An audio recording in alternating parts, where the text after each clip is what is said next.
if there's one thing I teach, and I want to remind you of it, it's really simple. Getting things is not going to make you happy. That's good news in a tough economy. It's a good reminder. It doesn't matter what you get. Doesn't matter whether it be money or opportunity. All those things might excite you for the moment. Even a relationship, as magnificent it may be, might be exciting for a while. But if you don't keep growing, that relationship isn't going to stay exciting. So the secret to real happiness is progress. Progress equals happiness. And if we can make progress on a regular basis, we feel alive. And that's why at the beginning of the year, we get this thing like, okay, I can have this fresh start. I could really do what my soul desires. I could expand. I could grow. I could improve. I could change. Or maybe better than change, I could progress. See, think about that. Progress is an aliveness to it, doesn't it? You don't have to work at changing. People say all the time now, well, I'm working on changing. Don't worry about it. You don't have to work on changing. Change is automatic. Your body's going to change whether you want it or not as the years go by. And no matter how hard you work, there's going to be some changes going on there. The economy is going to change no matter what you want it to do. The weather is going to change. Relationships are going to change. Everything in life is always changing. We don't have to work on change. Change is automatic, but progress is not. So if you want to make real progress, then you really got to look at your life in a different way. You got to say, I got to take control of this process and not just hope it's going to work out like people do who make a resolution. Because really, isn't that what they're really doing at the beginning of the year? They're saying, well, here's my resolutions for the year, and they really basically tell you their wishes. It's their wish list. It's what they hope it all comes together. And then they call it a resolution, but they don't know what a resolution is. When you resolve something, to have a resolution is to resolve it. When you've resolved, this is how it's going to be. That's when you cut off any possibility except the thing you've committed to. It's like the old adage, if you want to take the island, you burn the boats. Because when you burn those boats, there's no going back. You're going to find a way to make things work. And most people, they're stating what they hope will come together. And if it doesn't happen, then they're disappointed, but they're not too disappointed because they're not too vested. What does it take to successfully create a lasting change in your life? To not only have a New Year's resolution you follow through on, but really have a lasting change? Well, the first step for lasting change is very much like making a New Year's resolution. Fundamentally, it's the same. The first step is you got to have a vision for what it is you really, truly want. Not what you think you want or what you should have. I mean, what are most people's New Year's resolutions? I'm going to stop eating sugar. I'm going to stop smoking. I'm going to lose 10 pounds. The problem with that is it's not very inspiring for most people. It's not telling you what you're going to get. It's only what you're not going to do. And it's kind of hard to have you move forward with that. A vision is about what you're here to create. A vision that really works is one that excites you. If you say, well, my resolution, my goal, my outcome for this month, this week, this year is to lose X number of pounds, that's okay, but it's not very compelling. It has to be a compelling vision. It's got to have something that has the power to pull you, not something you have to push yourself to do. Those are two different kinds of motivation. Push requires willpower, and willpower never lasts. What will last is pull. Having something so exciting, so attractive, something you desire so much that you have a hard time going to sleep at night and you get so up early in the morning to rock it and take it to the next level. That's what you're looking to create. And that isn't easy to get. But one of the reasons we do seminars and events, and we say, why do that? Why not just read a book or something? Is because when you get in an environment where you're with people that are being put in a peak state, like when you're going to a sporting event, if you watch a sporting event at home, it might have a certain level of excitement. But when you're in a stadium with 50,000 people, suddenly it has a whole different level of intensity. And we feel that. And the bottom line of our follow-through comes down to our emotional intensity. In a different state of mind, you're going to come up with a much better and a more exciting vision than if you're sitting on the couch going, okay, what are my new resolutions for this year? And you're doing it the morning after the new year has started and you're a little inebriated and the football game's on in the background. Probably not going to have the power of focus there. Probably not going to have the power of the energy to create something that's going to pull you for this year. And you got to do that. So it's got to be a vision that's compelling. Something that it's going to be a gift to make sure that it happens. And also, along with that compelling vision, you got to have strong enough reasons that you're going to follow through when the going gets tough. That's one of the biggest things missing for most people. They say, this is what I want to do. It's not very exciting. It's not very compelling. But most importantly, they don't have strong enough reasons to push themselves through what's going to be necessary to get that dream, to get that goal when the inevitable challenges come up, when you're starving, hungry, and you're trying to go on a diet, right? When you got no time and you're stressed out and you haven't worked out still, and that's what you're supposed to do. when the economy gets tight and what you thought you're gonna do doesn't work, and so you give up on the goal instead of finding another way to get there. You don't let the fear take you over if you've got strong enough reasons. Those reasons can be positive, or those reasons can also be negative. They can be, if I don't do this, this is what's gonna cost me. And if I do this, this is what I'm gonna gain in my life. Reasons come first, answers come second. If you get a compelling vision and you got strong enough reasons that will push you through the tough times, you're gonna do things other people don't do. Instead of collapsing, even if you get off target, you won't go, oh, I blew it. You'll get right back on target, make the change, make things happen. And I know you've done this in many areas of your life. Just think about it again. I'm not teaching you something really new here today. I just want to remind you of what your soul knows. You got to change, you got to improve, and you got to go through a simple process fundamentally to make that progress. First step, vision that's compelling. Second step, make sure that there's strong enough reasons to follow through. Third step, you got to review it and feel it every day. I mean, anything. Have you ever had this happen in your life? Has there been anything in your life that you've ever wanted so badly? You were so desirous of it. You had such a hunger for it that you couldn't stop thinking about it. Could have been a career move, could have been when you were a kid, a car, it could have been a relationship, it could have been anything, but you were obsessed. You wanted to make this happen. You wanted to attract this to your life. You just wanted something. And you didn't even know how to get it. But it was so compelling to you. You kept thinking about it every day, envisioning it, imagining it, feeling it. And then stuff happened. And suddenly you started to attract people or situations to your life, and it just came together. Like, you didn't even have a total plan. It was just that it was so a part of your focus with so much intensity and emotion so often that it sensitized you to notice anything that could get you there. There's a part of your brain called the reticular activating system. For short, we call it the RAS. That part of your brain determines what you notice in the world. And it's really important because when you set a goal, when you get really clear on a vision, and there's strong enough reasons, and you review it enough, and it becomes a part of you, that part of your brain says, anything that relates to this, I need to notice. It's like, did you ever buy a certain kind of car, or maybe a certain outfit, and suddenly you see that car everywhere, or those outfits everywhere? Well, you know, the cars were always around, but why do you see it now? Because your RAS knows this is important, this is part of my world now. Similarly, when you really get clear, and it's compelling, and you're reviewing it every day, got strong reasons, and you're reviewing it every day, and you're feeling it, the brain becomes incredibly acute at noticing anything to get you to move forward. And so that's the power of this. So, you know, what do people do with a New Year's resolution? They come up with something they kind of want. It's not a compelling vision. They don't really have strong enough reasons, and they never review it again until they notice that they broke what they said they really want to have make happen, because they didn't really resolve. If you resolve, you got the vision, it's compelling, you review it daily, and you feel it, you envision it, and you experience it. Simple as it sounds. Now, ultimately, what is this really about? Ultimately, if you're gonna have lasting change in anything, you're really talking about just raising your standards. I mean, I always tell people, if you wanna know how to change your life, I give it to you in 3 words, boring as it sounds: raise your standards. And what does that mean? Corny as it sounds, raise your standards. Oh, thank you for the breakthrough thought, Tony. I'm glad I wasted my time watching this little email with you. But think about it. Lasting change is different than a goal. You don't always get your goals, but you always get your standards. Maybe it would help you is to think about it this way. I try to explain standards to people with a different set of words. Think of it as everybody in life gets their musts. They don't get their shoulds. Like, think about it. Most people have a list of shoulds, don't they? Don't you have a list of the shoulds, things you should do, you should follow through on? I should lose some weight, I should work out more, I should make more calls, I should respond more rapidly to my email, whatever, you know? I should get into the office earlier, I should be, more confident. Whatever your should list is, people love to have their should list be met, but it's kind of like New Year's resolutions. If it does, it's really exciting, but if it doesn't, which is most of the time, it's a little disappointing, but you kind of know it's not gonna happen. But when you decide something is a must for you, an absolute must, when you cut off any possible, you say, I'm gonna find the way, or I'm gonna make the way. Human beings, when they resolve things, when they make a real resolution inside themselves, which is they raise the standard and they make it a must, they find the way. Think about it in your own life. Haven't you had some area of your life where you raise your standard and your life has never been the same?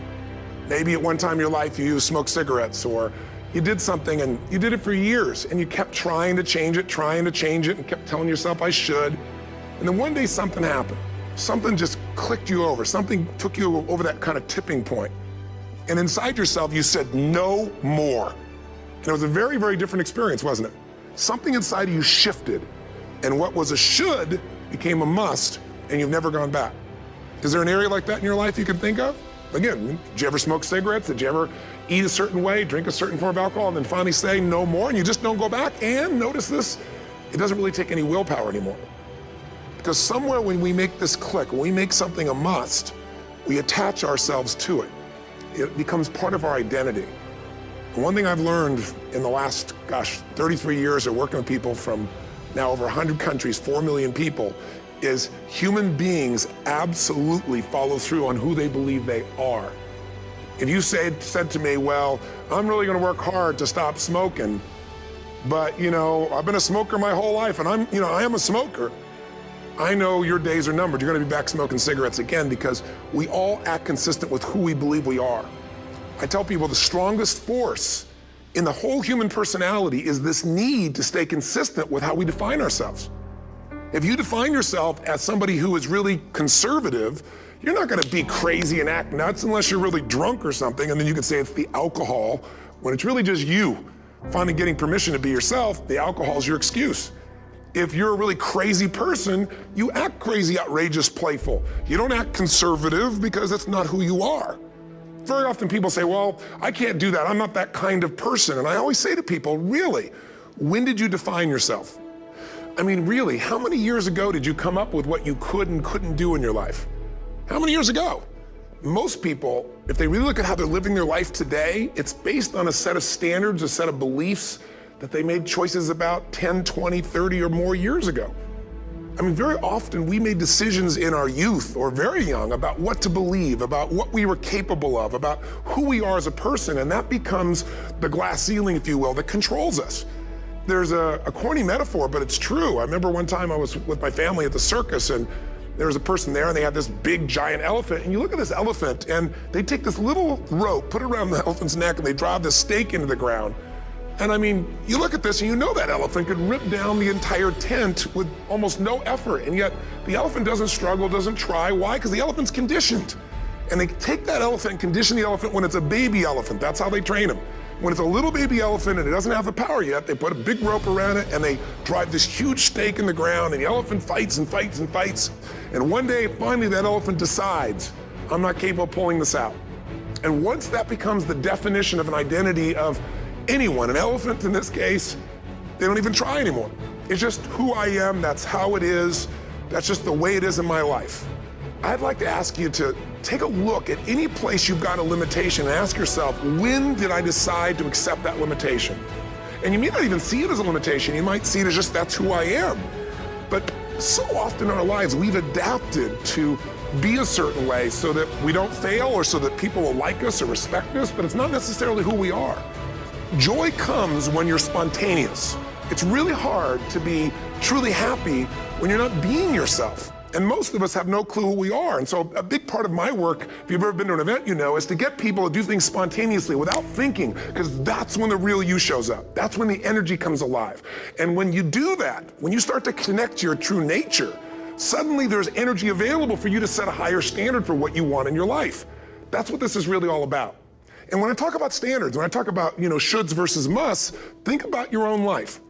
I know there have been areas in your life where some point in time you just shifted and you raised the standard and your life changed. Because whatever people have their identity attached to, they live. We live who we believe we are. That's just how it works. It's just kind of like, I'll give you an example. Look at your physical body. Your physical body today is an absolute reflection of only one thing, not your goals, not your desires, but your standards. The identity you have for yourself. If your standard is you're an athlete, then there's a certain amount of strength, a muscle tone, and energy that's available in your body on a regular basis because that's who you are. And so you do whatever's necessary to maintain that identity. Again, the strongest force in the human personality is this need to stay consistent with how we define ourselves. Because if you don't know who you are, you wouldn't know how to act. Once you lock in on that identity, your brain finds a way to keep you there. If you say, man, I'm overweight, I've always been overweight, I'm big boned, and that's the story you got, then you're gonna always find a way to get back there. That's your settling point. That's your identity. That's where things lock in.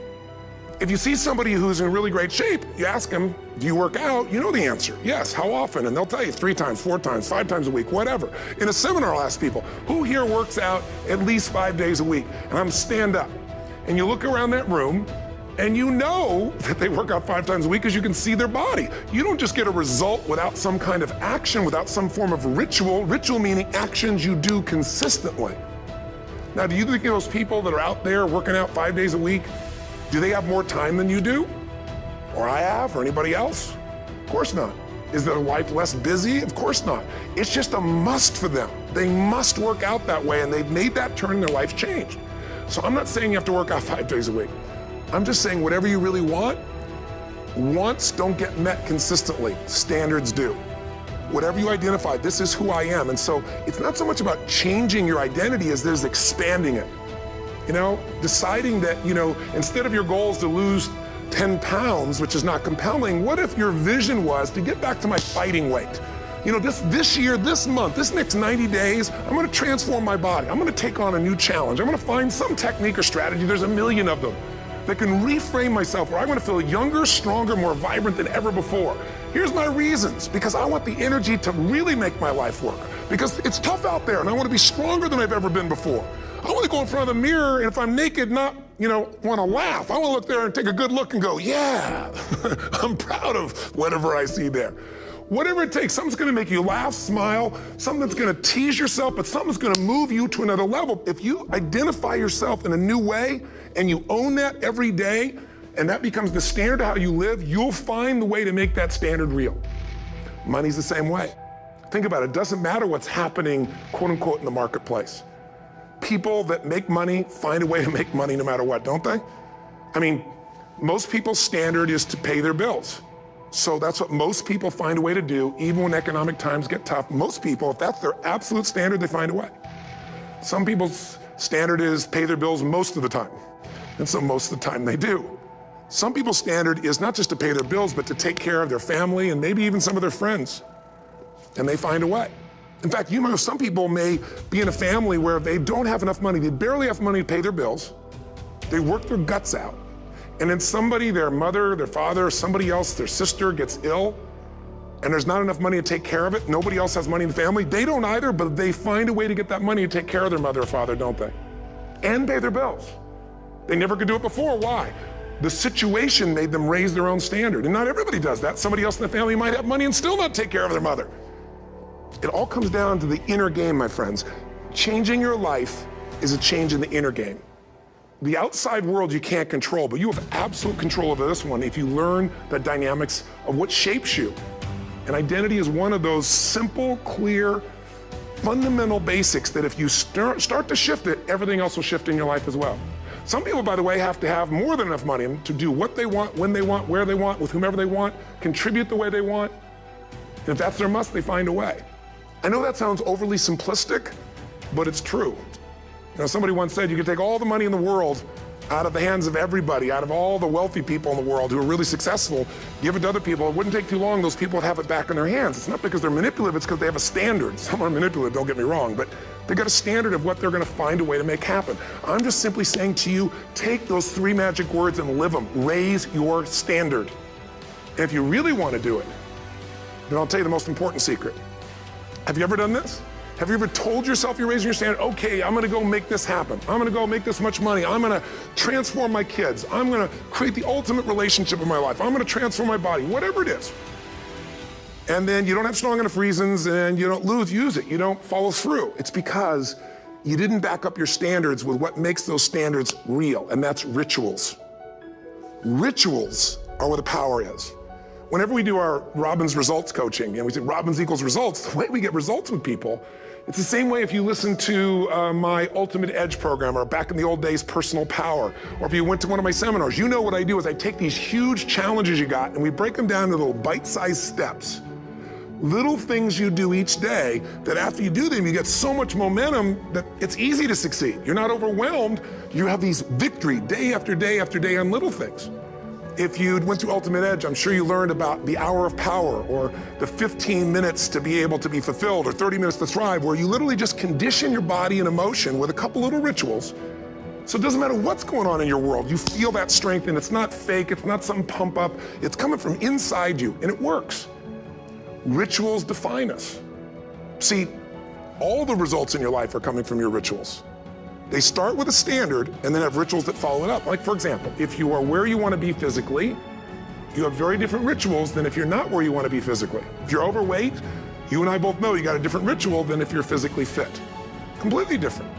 You get up in the morning, what's the first thing you do if you're fit? Your shoes are there, you roll over, doesn't matter how you feel, you put on your shoes, you lace them, you start walking, or whatever that ritual is. If you're overweight, you roll over and you have a very different ritual. You might roll over several times to turn the alarm clock off. You go in and get your mocha, smocha, whatever, special coffee. You stop by at Starbucks, whatever the case may be. You have your nice sugar muffin. It's supposed to be really nice for you. Whatever you do, it's a different ritual. If you have a great, passionate relationship, you have very different rituals in how you come home than if you have a lousy relationship. You come home and the first thing you do is you're tweeting somebody, or you're emailing, or flipping on the news, or you don't even come home. And what are the rituals? Whenever I study people that are successful, what I look for is what's the standard they hold themselves to? And then what are all those little rituals that add up? Because think about it. Success and failure are not giant events. They don't just show up. You don't just suddenly become successful or suddenly have this cataclysmic event that makes you fail. It may look that way, but failure comes from all the little things. It's failure to make the call. It's failure to check the books. It's failure to say, I'm sorry. It's failure to push yourself to do things physically that you don't want to do. And all those little failures day after day come together until one day some cataclysmic event happens and you blame that. That event happened because you missed all the little stuff. Do you agree with me? And success, by the way, is not some overnight event. It's all these little things. Success is having a vision. Success is making it compelling. Success is really seeing it and feeling it every day with strong enough reasons. Success is feeling the sense that I'm here to grow and I'm here to give something to the world more than just myself. Success is caring about other people. Success is calling and saying, I love you in the middle of the day for no damn reason. Or sending a note. That'll change your relationship. Have a ritual of something funny, playful, or a surprise you do. How many relationships are dead today because they have no surprise rituals anymore? You need to have some rituals, some cool things you do that nobody else does that gives you a better life than anybody else has. All the little stuff. That's where success comes from. In business, it comes from delivering more than anybody could imagine. All those little things add up. People go, wow, that's who I want to do business with. It's true in any area of your life. So if you look at somebody who's really successful and you think, wow, they're so amazing, they're such a genius, you got to dig underneath and you got to remember something. People are rewarded in public for what they've practiced for years in private. Myself and my business people say, how do you get up and speak? And you have no notes and you go for 3 days and nights and the room is like, everybody's wired and it's incredible. It's like a rock concert. How do you do that? How do you have that confidence? Well, and it's not confidence, it's experience now. But I did so much behind the scenes and I still do to make things right. How many people would know that since the time I was 17 years old, before I walk out on stage, still do to this day, wouldn't need to do it, but I still do it, I never walk out there without being in an absolute peak state of mind. There are days my back is hurting, my throat was hurting, or I may have had a challenge, or my father passed away, and I've still got to deliver for these people because my standard is give my all every time. Every event has to be better.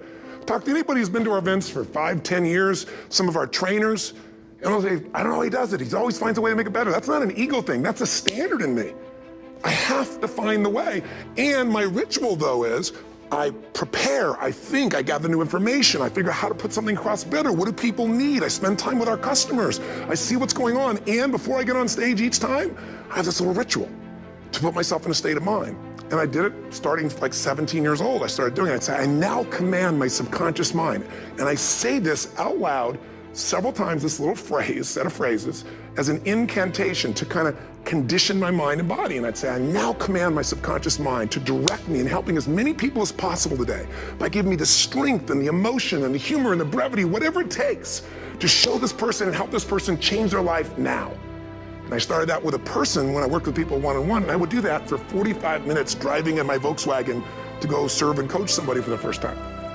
Now I don't say that person, I say these people and I can go out in the room of 10,000 people and deliver for 50 hours, and I do it every time I come back on stage. It's a ritual to go into peak state. Peak states don't just show up, they don't interrupt you. Great ideas don't interrupt you, you gotta pursue them. I talked to Michael Jordan, I'll never forget, at the peak of his career, and got to watch his final game. Saw him backstage and spent some time with him, and it was a pretty exciting time. He was the greatest basketball player I think that ever lived and has ever lived. And I asked him, I said, what sets you apart, Michael? What is it? And is it God-given talent, ability, skill? What is it? And he said, Tony, he said, I can shoot you straight, and it's not, me trying to act humble. He goes, I have a lot of talent, a lot of God-given talent, a lot of skill. I've worked really hard. But he said, really, it's my standards.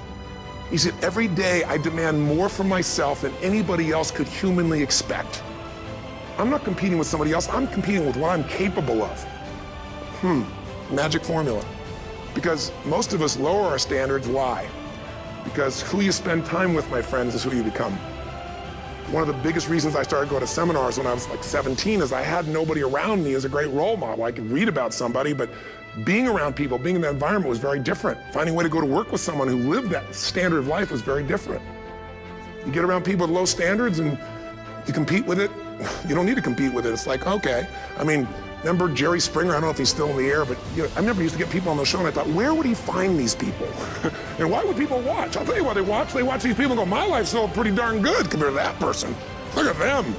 You don't have to change your life. All you have to do is find somebody with a lower standard and you'll feel good about yourself. But if you feel that good feeling, it's an illusion. The only thing that's gonna make you happy, my friend, in this year or any other, is to step up. It's to raise the standard, it's to discover what you're capable of and feel that incredible power of pushing through whatever's holding you back and get to the other side of more of your true self. That's what this game's all about. And look at the best of the world in anything. Tiger Woods, what's his vision? To win golf tournaments? No, to be the best that ever lived. That's his goal, that's his vision. But here's what's interesting, he backs it up with rituals. If you just have a vision and you don't have the rituals, stop lying to yourself.